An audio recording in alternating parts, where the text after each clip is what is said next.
परमेश्वरका दैनिक वचनहरू।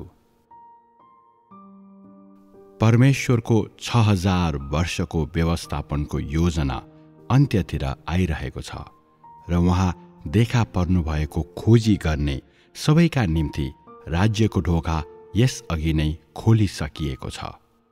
प्रिय दाजुभाइ दिदीबहिनीहरू, तिमीहरू के पर्खदैछौ? तिमीहरूले खोजेको के हो? के तिमीहरू परमेश्वर देखा पर्नुहुने पर्खाइमा छौ? के तिमीहरू उहाँका पाइलाहरू खोजिरहेका छौ? परमेश्वरको देखा पराइलाई कसरी तृष्णा गर्ने अनि परमेश्वरका पाइलाहरू भेट्टाउन कति गाह्रो छ। यस्तो युगमा, यस्तो संसारमा परमेश्वर देखा पर्नुहुने दिनलाई देख्नको लागि हामीले के गर्नुपर्छ? परमेश्वरका पाइलाहरू सँगै हिँड्न हामीले के गर्नुपर्छ? परमेश्वर देखा पर्नुहुने पर्खाइमा रहेका सबैजनाले यस्तो प्रकारको प्रश्नहरूको सामना गरिरहेका हुन्छन्। तिमीहरू सबैले एकभन्दा धेरै समय ती कुराहरूको विचार गरेका छौ, तर परिणाम के भयो त? परमेश्वर कहाँ देखा पर्नुहुन्छ? परमेश्वरका पाइलाहरू कहाँ छन्? के तिमीहरूले यसको जवाफ पाएका छौ? धेरै मानिसहरूले यसरी जवाफ दिन सक्छन्। उहाँलाई पछ्याउनेहरूका बीचमा परमेश्वर देखा पर्नुहुन्छ र उहाँका पाइलाहरू हामी माझ छन्। यो त स्पष्ट छ। जो कसैले पनि सूत्रगत उत्तर दिन सक्छ। तर के तिमीहरू परमेश्वर देखा पर्नु वा उहाँका पाइलाहरूको अर्थ के हो भनी बुझ्छौ? परमेश्वर देखा पर्नुले उहाँ आफै व्यक्तिगत रूपमा उपस्थित भई उहाँको काम गर्नको निम्ति पृथ्वीमा उहाँको आगमनलाई जनाउँछ। उहाँको आफ्नै पहिचान र स्वभावको साथमा र उहाँको आफ्नै अन्तर्निहित शैलीमा उहाँ मानिसहरूको बीचमा युगको सुरुवात गर्ने र युगको अन्त गर्ने काम गर्न ओर्ली आउनुहुन्छ। यस्तो प्रकारले देखा पर्नु चाहिँ कुनै एक प्रकारको समारोह होइन। यो कुनै चिन्ह, तस्बिर, अचम्मको काम वा कुनै किसिमको ठूलो दर्शन होइन। यो कुनै प्रकारको धार्मिक प्रक्रिया हुने त कुरै छोडौं। यो जो कसैले पनि छुन र हेर्न सक्ने वास्तविक र यथार्थ तथ्य हो। यस्तो प्रकारले देखा पर्नु चाहिँ झारा टार्नको लागि वा कुनै छोटो समयको उपक्रमको निम्ति होइन, बरु यो त उहाँको व्यवस्थापन योजनाको कामको एउटा चरणको निम्ति हो। परमेश्वर देखा पर्नुहुने घटना जहिले पनि अर्थपूर्ण हुन्छ र यसले सधैँ उहाँको व्यवस्थापनको योजनासँग केही सम्बन्ध राख्छ। यहाँ भनिएको देखा पर्नु भन्ने शब्दावली स्वरूप शब्दभन्दा पूर्ण रूपले भिन्न छ, जसमा परमेश्वरले मानिसलाई अगुवाई गर्नुहुन्छ, डोर्याउनुहुन्छ र ज्योति दिनुहुन्छ। प्रत्येक चोटि उहाँले आफैलाई प्रकट गर्नुहुँदा परमेश्वरले उहाँको महान कामको चरणलाई अघि बढाउनुहुन्छ। यो कार्य अरू कुनै युगको भन्दा भिन्न हुन्छ। यो मानिसको निम्ति अकल्पनीय छ र मानिसले कहिल्यै अनुभव गरेको छैन। यो काम नयाँ युगलाई सुरुवात गर्ने र पुरानो युगलाई अन्त्य गर्ने काम हो र यो मानव जातिको मुक्तिको निम्ति नयाँ र सुदृढ रूपको काम हो। अझ भन्ने हो भने यो मानव जातिलाई नयाँ युगमा ल्याउने काम हो। परमेश्वर देखा पर्नुले यही कुरालाई जनाउँछ।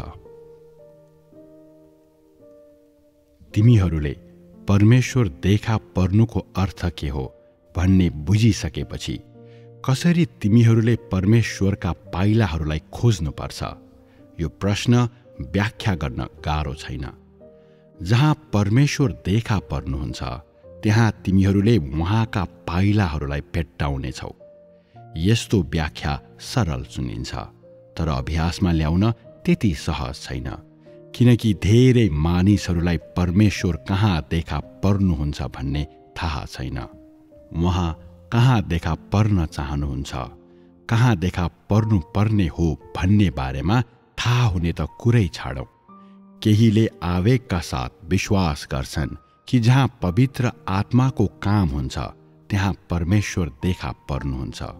अर्को रूपमा तिनीहरू विश्वास गर्छन् कि जहाँ आत्मिक व्यक्तित्वहरू हुन्छन् त्यहाँ परमेश्वर देखा पर्नुहुन्छ।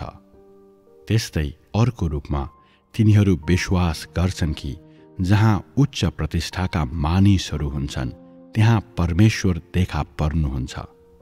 केही क्षणको लागि यस्ता विश्वासहरू सही छन् कि गलत छन् भन्ने कुरालाई हामी एकातिर छोडौँ। यस्तो प्रश्नको व्याख्या गर्न हामीसँग पहिला स्पष्ट उद्देश्य हुनुपर्दछ। हामी परमेश्वरका पाइलाहरू खोजिरहेका छौँ। हामी आत्मिक व्यक्तित्वहरूलाई खोजिरहेका छैनौँ। चर्चित व्यक्तित्वहरूका पछि लाग्ने कुरा त परै जाओस्, हामी परमेश्वरका पाइलाहरूलाई पछ्याइरहेका छौँ। यसकारण हामीहरू परमेश्वरका पाइलाहरूलाई खोजिरहेका भएकाले यसले हामीलाई परमेश्वरको इच्छा, परमेश्वरको वचन, उहाँको वाणी खोज्न बाध्य बनाउँछ। किनकि जहाँ परमेश्वरद्वारा बोलिएका नयाँ वचनहरू हुन्छन् त्यहाँ परमेश्वरको आवाज हुन्छ, र जहाँ परमेश्वरका पाइलाहरू हुन्छन् त्यहाँ परमेश्वरका कामहरू हुन्छन्। जहाँ जहाँ परमेश्वरको अभिव्यक्ति हुन्छ त्यहाँ त्यहाँ परमेश्वर देखा पर्नुहुन्छ, र परमेश्वर जहाँ जहाँ देखा पर्नुहुन्छ त्यहाँ त्यहाँ सत्यता, मार्ग र जीवन अस्तित्वमा हुन्छ। परमेश्वरका पाइलाहरू खोज्दा तिमीहरूले परमेश्वर सत्यता, मार्ग र जीवन हुनुहुन्छ भन्ने वचनहरूलाई बेवास्ता गरेका छौ। अनि त्यसकारण धेरै मानिसहरूले सत्य ग्रहण गर्दा पनि तिनीहरूले परमेश्वरका पाइलाहरू भेट्टाएका छन् भनी विश्वास गर्दैनन्, र तिनीहरूले परमेश्वर देखा पर्नुभएको कुरालाई स्वीकार गर्नु त परै जाओस्। कस्तो गम्भीर भूल! परमेश्वर देखा पर्नुहुने कुरा मानिसको धारणाहरूसँग मेल खान सक्दैन। परमेश्वर मानिसको आग्रहमा देखा पर्नुहुन्छ भन्ने कुरा त परै जाओस्। परमेश्वरले आफ्नो काम गर्नुहुँदा उहाँका आफ्नै छनौटहरू र उहाँका आफ्नै योजनाहरू बनाउनुहुन्छ। यस अलावा उहाँसँग उहाँका आफ्नै उद्देश्यहरू र उहाँका आफ्नै विधिहरू छन्। उहाँ जुनसुकै काम गर्नुहुँदा उहाँले यसको बारेमा कुनै मानिससँग छलफल गर्नु वा उसको सल्लाह माग्नु आवश्यक छैन। प्रत्येक र हरेक व्यक्तिलाई उहाँको कामको बारेमा सूचित गर्ने कुरा त परै जाओस्। यो परमेश्वरको स्वभाव हो, जसलाई अझ भन्ने हो भने सबैले पहिचान गर्नुपर्छ। यदि तिमीहरू परमेश्वर देखा पर्नुहुने घटनालाई देख्न परमेश्वरका पाइलाहरूलाई पछ्याउन चाहन्छौ भने सर्वप्रथम तिमीहरू आफ्नो धारणाहरूबाट टाढा जानुपर्छ। तिमीहरूले परमेश्वरलाई यो वा त्यो गर्नु भनी माग गर्नु हुँदैन। उहाँलाई तिमीहरूले आफ्नै सीमित स्थानमा राख्न र तिमीहरूका आफ्नै धारणाहरूमा उहाँलाई सीमित गर्न हुने कुरा त परै जाओस्। त्यसको सट्टा तिमीहरूले परमेश्वरका पाइलाहरूलाई कसरी खोज्नुपर्छ, कसरी परमेश्वर देखा पर्नुहुने कुरालाई स्वीकार्नुपर्छ र कसरी परमेश्वरको नयाँ काममा समर्पण गर्नुपर्छ आफूले आफैलाई सोध्नुपर्छ। मानिसले गर्नुपर्ने यही हो। मानिस सत्यता होइन र उसँग सत्यता छैन, त्यसैले उसले खोजी गर्नुपर्छ, स्वीकार गर्नुपर्छ र आज्ञा पालन गर्नुपर्छ।